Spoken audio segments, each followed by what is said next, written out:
When do you stick with the recipe and when do you let it go? I started with the goal of a light, spongy textured madeleine with a crisp edge and a signature bump in the middle. While the pistachio madeleine's description focused on flavor and the way that it looked because it does taste delicious and it is beautiful, function was not mentioned.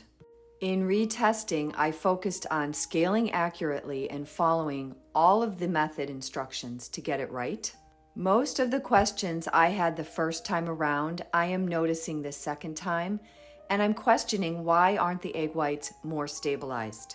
The recipe says to whip till frothy, but I took them to a soft peak stage.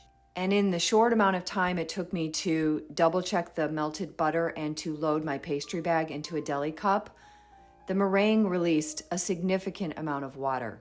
Because of this, I doubled down on my care in incorporating the melted butter and all of the dries. My opinion is that the egg should have had some sort of emulsifier or stabilizer. Trimoline, maybe a whole egg brought to the ribbon stage. The whites need to be stabilized. You could use sucrose, cream of tartar, or anything to lock in the water, because the end result is just as loose as the last time I made the batter. Because it's so loose, I decided to take extra care chilling the batter and all of the pans. I was also concerned because it was so wet that it didn't release from the pans easily. So I made sure to do a very careful coat, and then I even did the tops thinking, well, maybe it's stuck on the edges. But because the prior madeleines were really wet even after baked, I knew there was a different issue. I just didn't know what. So I took care. I've piped a lot of batter in my day, and this is so loose I couldn't control it. It actually surprised me. How full the madeleine mold is filled affects the final bake. So I filled this all the way full, and then it went straight into the oven as a test.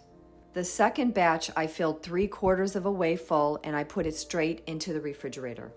The chocolate buckwheat batter stayed in my cooler for a few days. It's in great shape, and I piped it and put it back into the cooler before baking. The first batch coming out of the oven stuck on the edges and held down the center. The third batch I'm piping of the pistachio is 3/4 of a way full and will go back into the cooler. The second batch coming out of the oven is a little bit better, but it's still wet in the middle and it has no signature bump. Use a flour sack to prevent marks from your cooling rack. I baked the third batch darker, but it was still wet in the center.